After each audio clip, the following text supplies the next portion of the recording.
Tonight, an all-new CBS News Miami investigation. Drama in Doral. The second highest-ranking police officer shown the door at the start of the week without so much of a reason. You're watching CBS News Miami on TV 33. I'm Nasha Sherman. And I'm Jim Barry. CBS News Miami's Joe Gorchow was at the Government Center. He spent the last 2 days digging for an explanation. So it's emotional. You would expect some due process. As an employee, as a veteran police officer. The now former deputy chief of police, Manuel Arrebola, says he was forced out less than a year at that position. The 60-year-old said he was getting ready to head home on Monday afternoon when Police Chief Edwin Lopez called him. And he calls me, he says, "You're not going to believe this, I need to meet with you."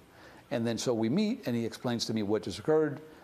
He wants you to resign now. They came on Monday afternoon and picked up my stuff here at the house. And when I went to send an email, my email was cut off. I had no access to email. Has anyone called you to explain why they made this decision to say, hey, you better resign? Absolutely not. I went to City Hall on Wednesday to speak to City Manager Ray Valdez. I was told he wasn't there, but about 10 minutes later, I saw him walking to his car. Can I just get clarification as to why you asked Arrebola to resign? I don't discuss personal issues.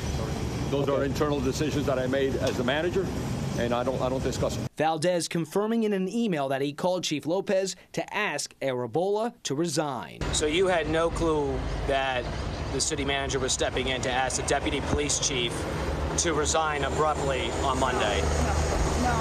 He had called me and said that he would be asking for the resignation of the deputy chief. With no explanation as to why? No, he said something about a case that had been closed out 30 years ago in the deputy chief's history. A lot of decisions, unfortunately, are made with politics in mind. Valdez, in writing, said he was not directed by anyone to dismiss Arrebola. Was it because of a case 30 years ago? I don't discuss personal issues, Joe. Everything that occurred in Opa-locka 37 years ago was disclosed. There's an entire document in my file. So on that case where another officer used excessive use of force, and I would have had to testify in that case, the officer gets arrested for a totally separate incident and pleads guilty to both cases, so there's never a trial. We have asked Opa-locka Police and the state attorney's office for details on the excessive force incident. We have yet to receive the file. The Florida Department of Law Enforcement sent us his global profile, showing us he worked for 4 different departments in 38 years. He was terminated from Opa-locka for no cause in 1989. He was rehired in 1992 before he was let go a year later. Arrebola has served in 4 different departments,